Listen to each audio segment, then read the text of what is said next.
안녕하세요. 오늘은 가계약을 했을 때 내가 지급한 가계약금을 돌려받을 수 있다? 이 질문에 대해서 강의해 보도록 하겠습니다.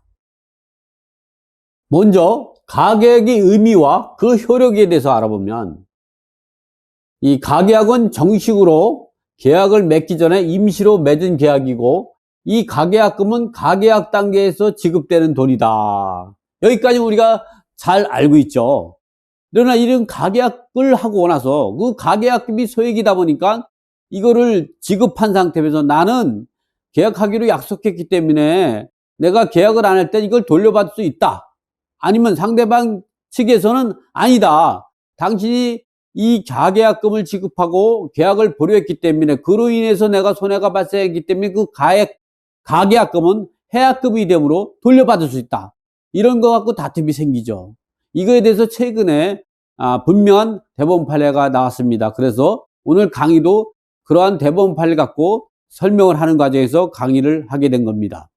자, 살펴보면 가계약이란 말 그대로 본계약하기 전에 다른 사람과 먼저 계약하는 것을 막기 위해서 임시로 맺은 계약으로 본계약과 또 다른 계약을 맺은 것입니다. 이 얘기는 뭐냐면, 우리가 가계약서를 작성한다든가 이 가계약을 구두로 계약을 한다든가 이랬을 때에는 이 가계약은 우리가 본 계약이 임대차 계약일 수도 있고 매매 계약일 수도 있죠.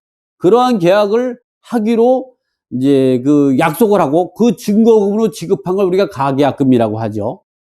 그럴 때 어떠한 구속력을 갖게 되는가, 이거에 대해서 알아보면 다음과 같습니다. 이때 가계약금은 200만 원에서 500만 원 정도를 상대방에게 지급하면서 다음날 또는 며칠 후에 본계약하기로 약속하는 증거금의 성격을 가진다. 이러한 가계약도 일종의 계약이고, 가계약을 구두로 했던, 가계약서를 직접 작성했던 그 계약의 효력이 또 하나의 계약의 효력이 발생한다는 것이죠.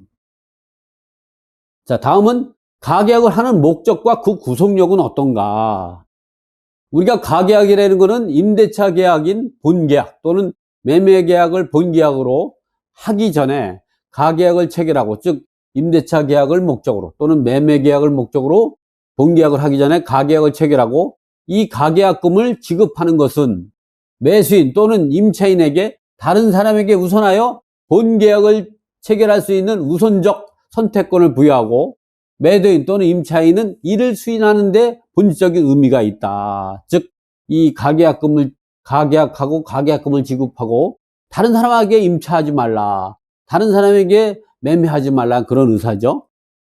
가계약도 계약의 일종이고 계약금에 비추어 소액이지만, 가계약금이 수수까지 이루어진 만큼 뭔가 구속력이 있겠지만, 이 내용은 본인이 얘기하는 것이 아니라 대구지방법원 서부지변 2018년 12월 11일 선고한 2018 가소 21928 판결 내용을 갖고 읽어드리는 겁니다.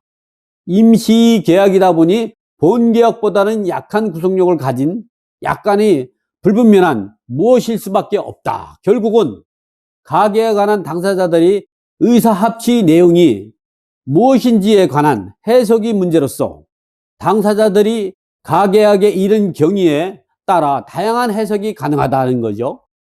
이 내용이 뭐냐면, 가계약이 갖는 의미가 본계약을 보존하기 위해서 그런 걸 약속하기 위해서 가계약하고 가계약금을 지급한 것인지, 아니면 아예 가계약 당시에 이 본계약의 내용을 담고 있는지, 여기에 따라서 이 가계의 성질이 전혀 다른 그 의미를 갖습니다.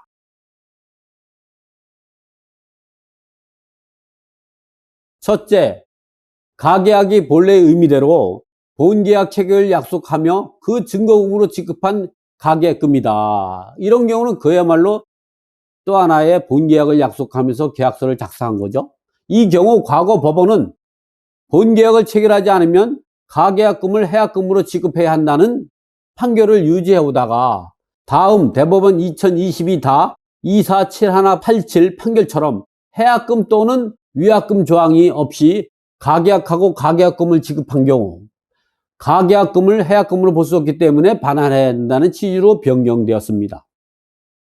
그러나 우리가 가계약서를 작성을 할 때에 내가 이 본계약을 이행을 하지 않을 때에 위약금으로 가계약금을 포기하겠다 이런 단서조항이 들었다면 그런 것이 바로 해약금이 될 수도 있고 위약금이 성격을 가지기 때문에 이러한 경우는 이 가계약금은 몰수당한다는 것이죠. 근데 그런 내용이 없다 이랬을 때는 가계약금은 돌려줘야 된다는 이 판결 내용이 대법원 2022-247187 판결 내용입니다. 둘째는 이 가계약이 본계약과 연결되는 그런 내용입니다.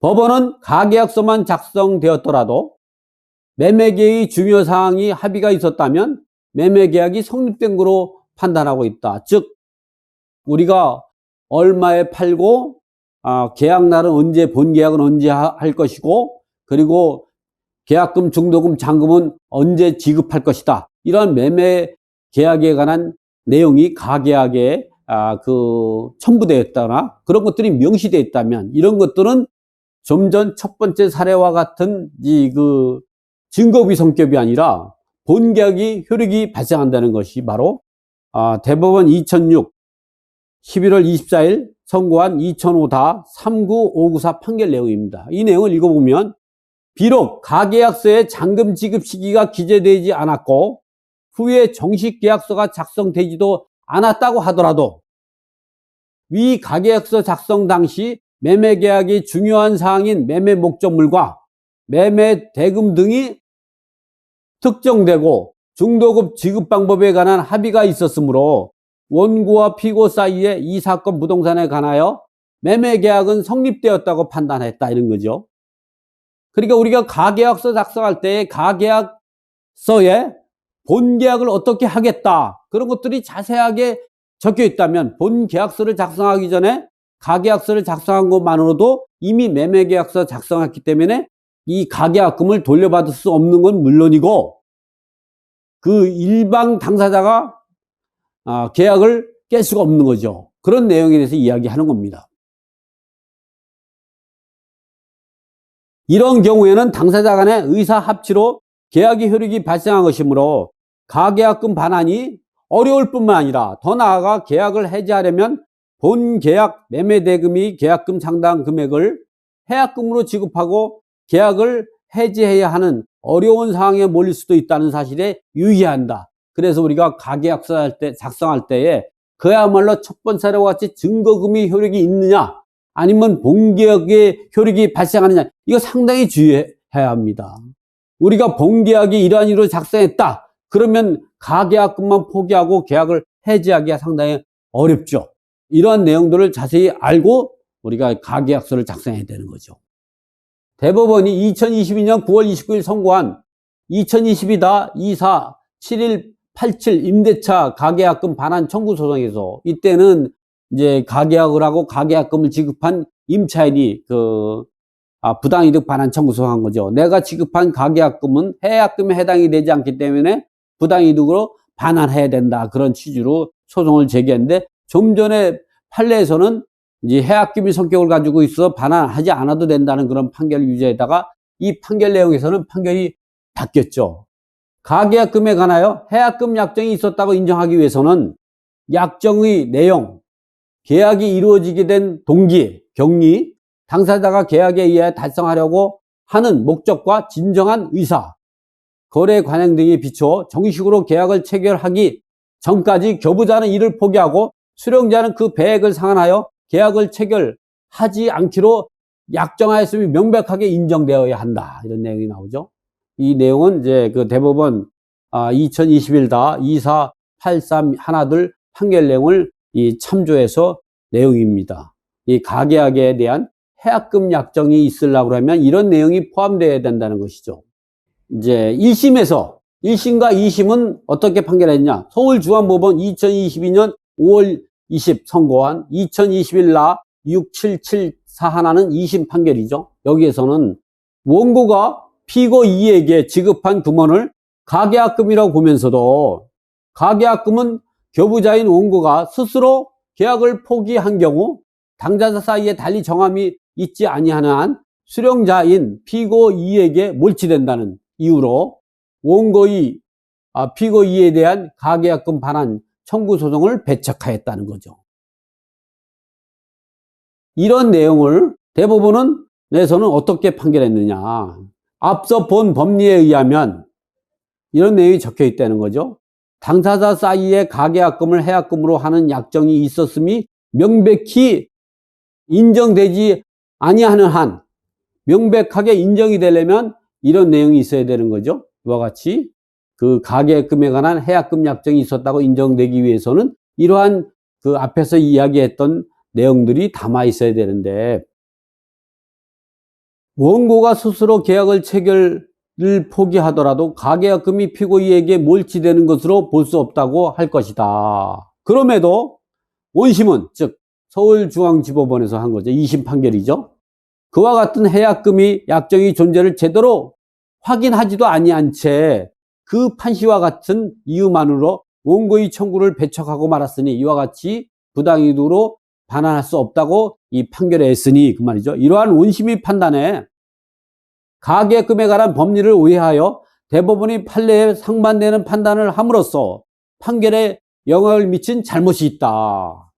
따라서 대법원은 위와 같은 법리를 판시하면서 당사자 사이에 가계약금을 해약금으로 하는 약정이 있었음이 명백히 인정되지 아니하는 한 원고가 스스로 계약을 체결을 포기하더라도 가계약금이 피고에게 당연히 몰치되는 것으로 볼 수 없다는 이유를 들어 이와 달리 판단한 원심, 즉 이 판결 내용을 파기환송하게 된 것이죠.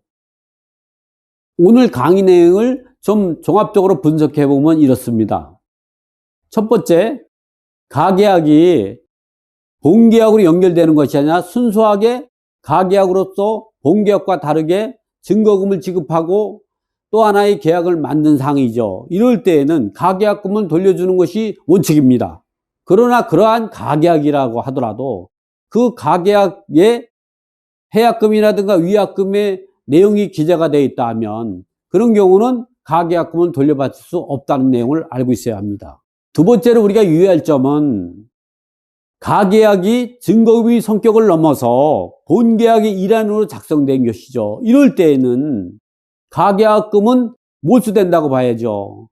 또 주의할 것은 뭐냐면 이 가계약금만 몰수돼서 끝나는 것이 아니라 그 가계약이 본계약이 체결의 효력이 발생하기 때문에 본계약을 작성했을 때의 매매대금의 10% 해당되는 계약금을 해약금으로 지급하고 계약을 해지할 수도 있다는 내용을 우리가 알고서 그 가계약서를 작성해야 된다는 것이죠. 그래서 우리가 순수하게 가계약을 하면서 본계약을 할지 안 할지 할 때는 그야말로 증거금만 지급하고 이제 그 본계약을 하지 않을 때는 가계약금을 돌려받는다든가 이런 특약을 이제 걸거나 그런 것들을 특약을 할 때는 상대방이 동의해주지 않는다면 그러면 내가 본계약을 하지 않을 때는 가계약금만 포기한다. 이런 내용들을 기재하고 계약을 하는 게 좋고요. 내가 이 물건을 꼭 사야겠다. 이럴 때에는 매매대금이 일환으로 가계약서를 작성하는 것이죠. 그래서 가계약 당시에 매매대금 얼마고 계약금, 중도금, 잔금은 언제 지급한다는 이 내용을 명시해 놓을 필요가 있고 이 계약을 지켜지지 않을 때 그 상대방은 매매대금의 10%에 해당되는 계약금을 해약금으로 지급하고 계약을 해지할 수 있다. 이런 특약 내용을 넣는 것이 좋습니다. 이렇게 우리가 가계약금에 관해서 돌려받을 수 있나 이 문제에 대해서 오늘 살펴봤습니다. 감사합니다.